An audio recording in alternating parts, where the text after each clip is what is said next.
un tema dedicat per ella especialment, per a totes nosaltres. Un moment, esteu nerviosets, però tranquils, que ja està així. En aquest tema, l'alumnat també ha col·laborat amb la lletra d'algunes estrofes. Lletra que posa en alça a les músics valencianes com a totes les dones en general. Així que pugen els xiquets i amb tots vosaltres, Tessa!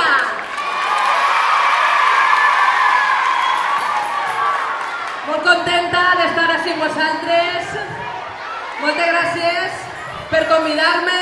Sé que heu estat treballant la meva cançó de dones i per a mi és una alegria. M'agrada que vos agrade, de veres que sí. Ei, yo, què passa? Voleu freestyle, sí o no? Ei, yo, fas un freestyle, pas passat a la cola, arribar a la Tessa i partir-se el musicola. Saps lo que te dic? No és ninguna bola, la Tessa és la millor, això no es trola. Ho saps de veres que soy xina, què diràs? Si arriba a la Tessa te fascina, en un plis-plas, és la millor, primo i ho saps. Tu te quedes en esa cara del ragabàs.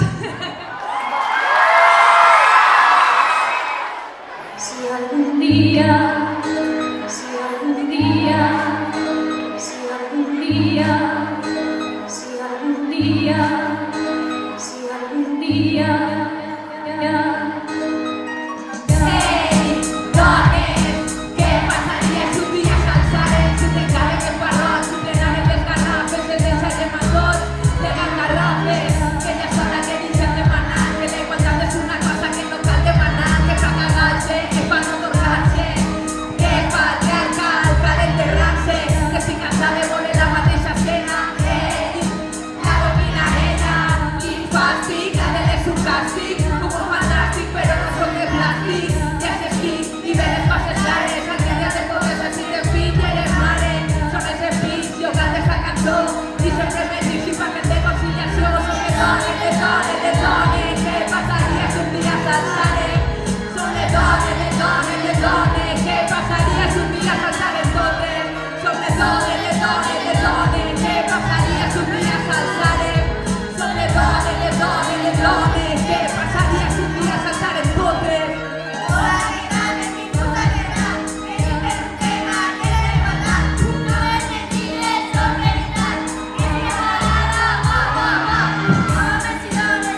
Pues normal que sí.